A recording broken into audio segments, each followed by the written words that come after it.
Shalom Israel. Welcome again to Watchmen of the Faith Ministries. My name is Kasada Bar, and I'm going to finish off where I left off at previously with, again, the title of the show, You Used to Love Me, The Forgotten Commandments. Now, the question is that we really need to reevaluate ourselves and find out exactly why these things happen to us. And we have to always be mindful that it was the Messiah that chose us, and we didn't choose the Messiah. So we have a great responsibility as representatives of the Messiah in the world. Now, I was in Second Ezra, the 5th chapter, and I started at the 23rd verse. So what I'm going to do is briefly start back where I left off at in Second Ezra, the 5th chapter, the 23rd verse, because this whole thing is personal. Okay, so I'm going to bring out some personal scriptures, emphasizing the point that this is an intimate relationship between the Messiah and the nation of Israel. And said, O Lord, thou bearest rule over every wood of the earth, and of all the trees thereof thou hast chosen thee only one vine. So this is very specific here. Out of all of the woods and all of the trees, the Messiah chose only one vine. And out of all lands of the whole world, thou hast chosen thee one pit. And that pit is talking about Jerusalem. And all of the flowers thereof, one lily. He chose one lily. And of all the depths of the sea, thou hast filled thee one river. And that's the Jordan River. And of all built cities, thou hast hallowed Zion unto thyself. And of all the fowls that are created, thou hast named thee one dove. And of all the cattle that are made, thou hast provided thee one sheep. 27th verse. And among all the multitudes of people, thou hast gotten thee one people. And the Hebrew word for one is akkad. And among all the multitude of people, thou hast gotten thee one people. And unto this people whom thou lovest, thou gavest a law that is approved of all. So these instructions, these prerequisites to the law was given to the nation of Israel. But this law that the Messiah gave to the nation of Israel should be followed by every nation on the planet Earth. I'm going to say that again. These laws, statutes, and commandments that the Messiah gave the nation of Israel, that one people that he chose, that one people who he came into covenant relationship at Mount Sinai, that law is approved of all. Every single nation on the planet Earth is supposed to be following the Torah. Everybody. This is the reason why I named this show, You Used to Love Me, The Forgotten Commandments. And so it is our responsibility as Israelites to remember the agreement that was made at Mount Sinai. Verse 28. And this is, again, Ezra speaking. And now, O Lord, why hast thou given this one people over into many? So it's a question. So we see a whole lot of questions being asked in the book of Lamentations. And here we have Ezra, okay, whose concern is about the nation of Israel. So that's the reason why I keep saying that the nation of Israel, we are a community. All right, that's very important. And now, O Lord, O Father, we're talking about the Messiah here. Why hast thou given this one people over into many? And the answer is because we broke the laws, statutes, and commandments. And upon the one root hast thou prepared others, and why hast thou scattered thy only people among many? And again, the answer to the question is because we broke the laws, statutes, and commandments. Now, this marriage is so particular and precise, is that you can't do whatever it is that you feel in your heart that you should do and still call yourself in covenant relationship with the Messiah. In order for you to be called an Israelite, you have to be following the laws. Again, I keep saying this over and over again because I want this point stressed. Just because you are the biological seed of Israel means absolutely nothing if you're not following the instructions that were given to you. Okay, now let's go a little bit deeper into this.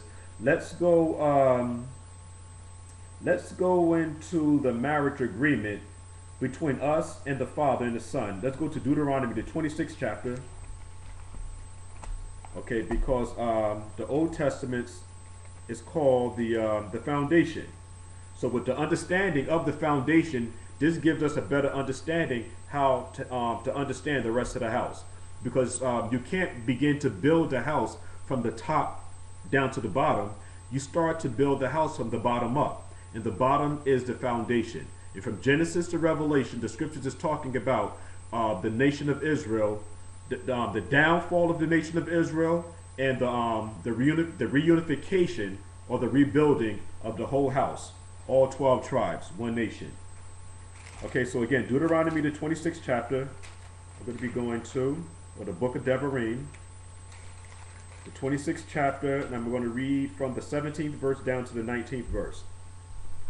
Because what I'm trying to point out here, that this is an intimate relationship that the Most High and the Messiah is trying to have with the nation of Israel.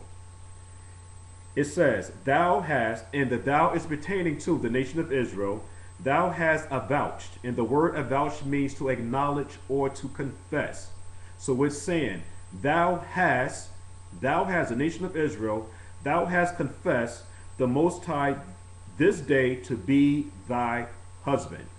So again, just picture a marriage ceremony where the man and the woman goes to the church and the preacher is there and he's reading the vows. And so this is the same thing that's happening with the nation of Israel. When we're at Mount Sinai, okay, this is the place where the vow was made. Thou hast avouched the Lord this day to be thy husband and to walk in his ways. I'm going to say it again. And to walk in his ways. And to keep his statutes and his commandments and his judgments and to hearken unto his voice. The bride is the nation of Israel. The groom is the Messiah. And we agree to listen and to hearken into the voice of the husband. The husband is the Messiah. Verse 18. And the Messiah has avouched, and again, the word avouch means to acknowledge or to confess. And so the Messiah hath avouched this day to be his peculiar people. And the word peculiar, I like to use the Hebrew word segula.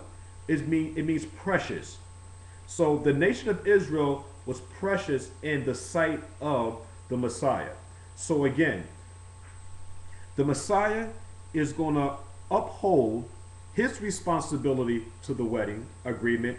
Is also Israel's responsibility to uphold their agreement to the wedding. That's how it works. Each party has to abide by the rules and regulations. The Messiah is upholding his end of the bargain. We have to uphold our end of the bargain. And it must be known that we are still obligated to this vow that we made at Mount Sinai. That's very, very important. Okay, again, the 18th verse. And the Lord hath avouched thee this day to be his peculiar people, as he hath promised thee. And that word is very, very important. Promise. As he has promised thee, and that thou shouldest keep all his commandments. All means all. Okay? There is no compromising here. All means all. We have to keep all of it. The 19th verse.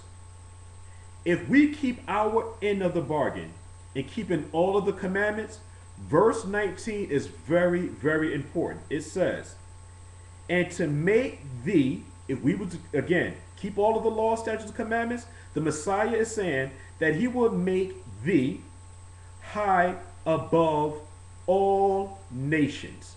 All nations, all right? I know it was taught years ago that there's only 18 nations on the planet Earth, but doing further investigation, there's 70 nations. And out of the 70 nations, the Messiah chose the nation of Israel. And if we were to abide by the rules and regulations, that he would make us high above all nations which he hath made in praise and in name and in honor, and that thou mayest be a holy people unto the Lord thy husband, as he have spoken. So the Messiah is upholding his end of the bargain. We have to uphold our end of the bargain.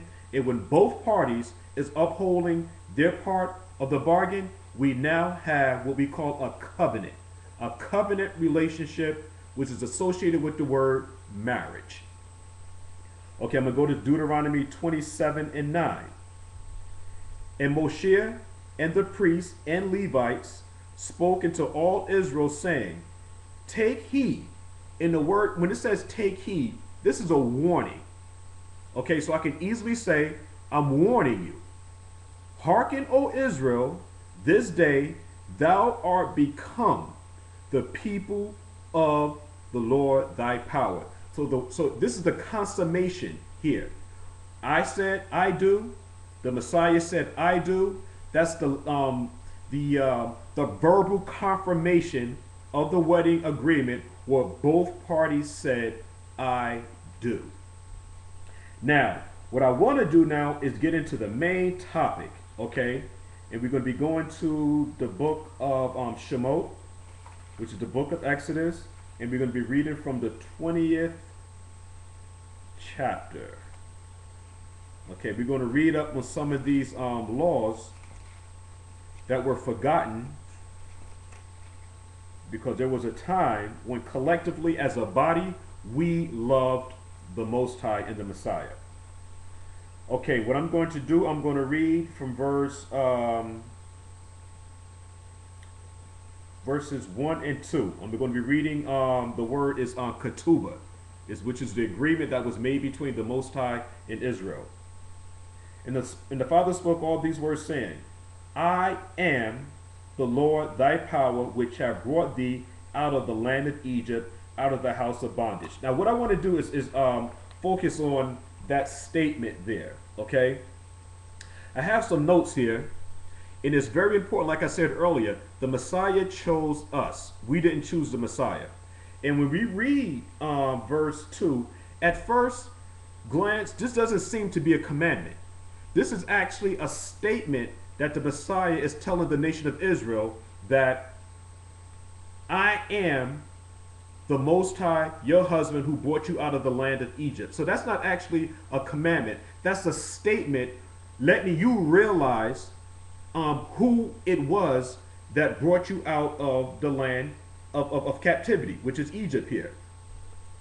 What also should be understood here with this chapter and verse here is that today's messianic believers of the Messiah don't look at themselves as being those people that was at Mount Sinai. And that's a problem.